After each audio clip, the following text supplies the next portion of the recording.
अदालत ने फैसला महफूज कर लिया है पोस्ट अरेस्ट बेल पे, जो कि उस पर दलाइल पहले ही दे के चले गए थे मुलजिम के वकील। हमने आज अपने दलाइल देने थे और दलाइल मुकम्मल हो गए थे 164 के ऊपर और मुलाकाती दरख्वास्त पे। तो तीनों जो केसेस हैं वो ऑर्डर के लिए बुध को रखे हुए हैं। बुध को जब ऑर्डर आएगा वो आप लोगों के सामने होगा। आज जो अदालत ने ऑर्डर दिया है, मोहतरम अदालत की ओपिनियन और राय ये थी कि बच्ची जो कि माइनर है उसकी स्टेटमेंट जो है वो मैटर नहीं करती। हमारा मौक़िफ़ है, इससे अदालत ने एग्री नहीं किया और उन्होंने कहा कि बेल की स्टेज के ऊपर एक फर्दर इंक्वायरी का केस है। हम बहुत ही कहते हैं आज़ी के साथ और एहतराम के साथ अदालत के इस ऑर्डर से इख्तलाफ करते हैं, इख्तलाफ राय रखते हैं। हमारी reading of the law different है। यकीनी तौर पे मौजूद जज साहिबान भी कानून की इंटरप्रिटेशन कर रहे हैं और हम भी कानून की इंटरप्रिटेशन कर रहे हैं। मेरे ख्याल में जज साहब की निगाह से अदालत कहना चाहिए, अदालत की निगाह से जो बात नहीं गुजरी कि जो सेक्शंस या जो केस लॉ मैंने दिया था माइनर होने पे बच्ची के और बच्ची की स्टेटमेंट के हवाले से, ये पॉइंट ऑफ लॉ पे था, ये पॉइंट ऑफ बेल पे नहीं था। ये कानून की इंटरप्रिटेशन पे था कि किडनैपिंग के लॉ की इंटरप्रिटेशन क्या है, कि कंसेंट रजामंदी किसकी देखी जाती है, बच्चे की या वालिदैन की।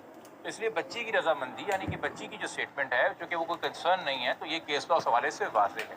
बेल के हवाले से मैंने ऑलरेडी जैसे आपको दूसरे लॉज दिए थे जो कि खैर ऑर्डर के अंदर रिफ्लेक्टेड नहीं है, बट वो होता है, रूटीन की बात है, सारे ऑर्डर्स कभी रिप्रोड्यूस नहीं भी होते उसके अंदर। दूसरी बात इसमें ये कि एक और मौक़िफ़ हमारा कि असगर का और मौलवी हाफिज़ ग़ुलाम मुस्तफ़ा का रोल ज़हीर और शबीह से मुख्तलिफ है।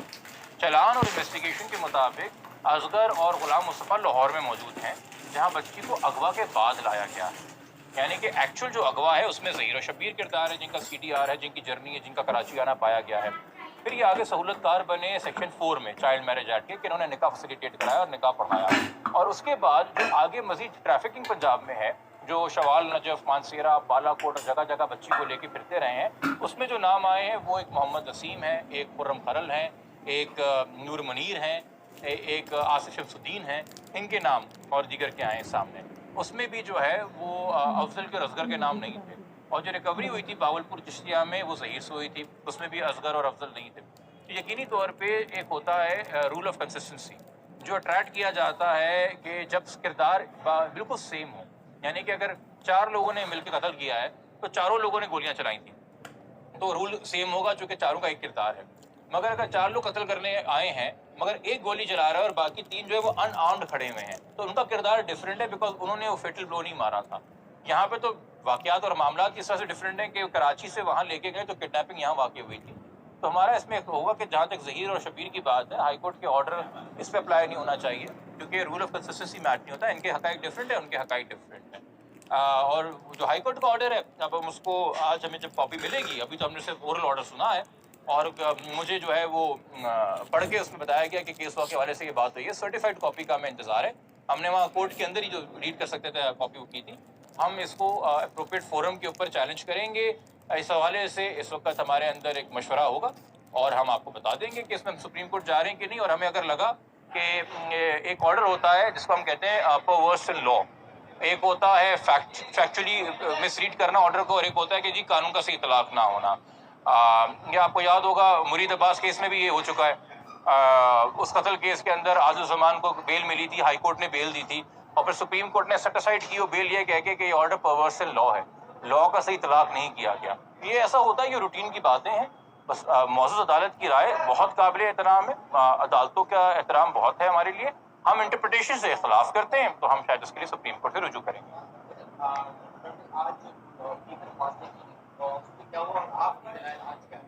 देखिए, आज तो मैंने कहा ना 164 की और जो मुलाकात की दरख्वास्त है उसके दलाइल तो पहले ही मुकम्मल हो चुके थे।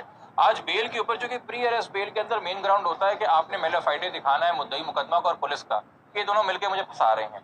और पोस्ट अरेस्ट बेल में आपने दिखाना होता है कि मैटर फर्दर इंक्वायरी का है कि नहीं है। तो चलान में और इन्वेस्टिगेशन में जो चीज़ ऑलरेडी फर्दर इंक्वायरी के ज़िम्मे में नहीं आती हैं, जो ऑलरेडी तय हो चुकी हैं ब्लैक एंड वाइट में, वो हमने अदालत के सामने रखी हैं कि ये फैक्ट्स जो हैं वो अनडिस्प्यूटेड हैं, इनकी रोशनी में ऑफेंस मेड आउट है। ठीक है, थैंक यू।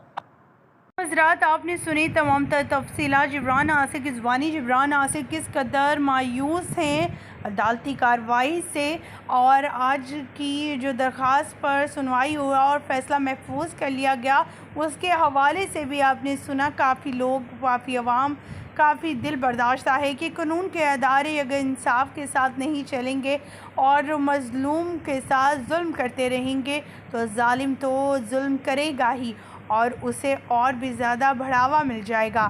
اقرار حسن، جبران ناصر، مہدی علی کاظمی اور تمام میڈیا جبکہ دعا زہرا کو مہدی علی کاظمی کی بیٹی کو ملوانا چاہتا ہے، لیکن یہاں پر کچھ الٹی ہو رہا ہے. ہر طرف سے غلط چیزیں سامنے آ رہی ہیں.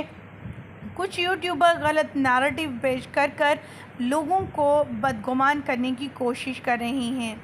خواتین و حضرات مزید آگے بڑھتے ہیں. زور لگا رکھا ہے لیکن جو گند بکھیرا تھا وہ سمیٹا نہیں جا رہا، وہ اور زیادہ پھیلتا جا رہا ہے اور بہت مشکل ہو گیا ہے اداکارہ کے لیے اب کسی بھی چیز کو سمیٹنا، کسی بھی چیز کے اوپر بات چیت کرنا. اور اوپر سے یہ بھی خبریں گردش کر رہی ہیں کہ انہوں نے سرف کھا لیا ہے اور یہ بھی بڑی خوفناک خبر ہے. بہرحال لوگوں نے رولا ڈالا ہوا تھا کہ اس سے پہلے ہم نے جامع شیری چھوڑ دیا، اس کے بعد ہم نے جن پاپڑ کھانے چھوڑ دیے، پیزا نوڈلز کے بارے میں جو زہرا میں کہانیاں سناتا تھا وہ بھی چھوڑ دیے. اب کم از کم سرف کو تو یہ خاتون بخش دے. اینیویز یہ آگے بڑھتے ہیں. اداکارہ نے ایک ویڈیو اپلوڈ کی ہے اور وہ ویڈیو 14 منٹ کی ہے. بڑی امپورٹنٹ ویڈیو ہے اور اس ویڈیو میں ایک لیگل مائنڈ کو بٹھایا گیا ہے اور اس لیگل مائنڈ کو بٹھا کر محفل لگا کر یہ ثابت کرنے کی کوشش کی گئی کہ ایم ایل اوز روڑی نہیں ہے، بچی نے کوئی ڈرگز نہیں لی تھی، بچی کو کوئی نہیں مارا گیا، نفسیاتی پریشر نہیں ڈالا گیا، فلاں ڈھمکان لیٹرن پٹن جو بھی یہ بہرحال 14 منٹ میں کر سکتے تھے انہوں نے وہ بات سامنے رکھی ہے. امپورٹنٹ بات کیا ہے؟ امپورٹنٹ یہ ہے کہ اداکارہ اس میں یہ کہہ رہی ہے کہ میں سر ایک سوال پوچھنا چاہ رہی ہوں اور بڑا فضول سا سوال ہے. سوال تو فضول نہیں تھا لیکن سوال کے دوران جب انہوں نے جو لیگل مائنڈ تھے انہوں نے کہا کہ یہ ساری چیزیں ہائپوتھیسس کے اوپر بیس کرتی ہیں، یعنی ایک مفروضے کے اوپر بیس کرتی ہیں، تو اداکارہ نے انہیں ٹوکا، کہا کہ پہلے مجھے بات کرنے دیں. سر ہائپوتھیسس، انہوں نے مخاطب ہو کر آپ لوگوں سے مخاطب ہو کر کہا کہ ہائپوتھیسس کا مطلب ہوتا ہے مفروضہ. اب اداکارہ کو یہ چیز پتا نہیں ہے. اس کے بعد انہوں نے سمائل بھی گھیری، انہیں پتا نہیں ہے کہ کوئی بھی ہائپوتھیسس یہ سائنٹیفک میتھڈز ہیں. سب سے پہلے کوسچن ہوتا ہے، اس کے بعد ریسرچ ہوتی ہے، دین ہائپوتھیسس ہوتا ہے.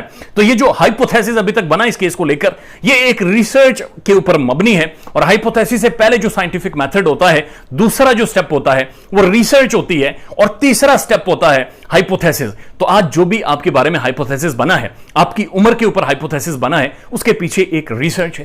ریسرچ کی گئی، ریسرچ کے بعد آپ کا شناختی کارڈ نکالا گیا. مختصراً اور سمپل آپ کو سمجھاتا ہوں. شناختی کارڈ کے مطابق آپ کی عمر 36 سال نکل آئی، آپ کی بقول وہ 24 سال تھی.